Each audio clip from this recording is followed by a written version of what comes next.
how to reset network usage on WhatsApp. Hello guys, in today's video I'm gonna show you how to reset network usage on WhatsApp. First thing, go to WhatsApp and here you will find these 3 points in the top corner. Click on it and then click settings, and here you will find this one, storage and data. Click on it and then click network usage and scroll down until you find this one here and click on it and click reset,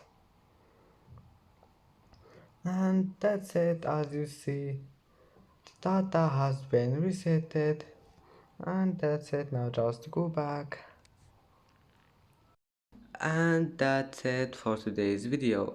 If you like this video, don't forget like and subscribe, and thank you for watching this video until the end. And now see you in the next video.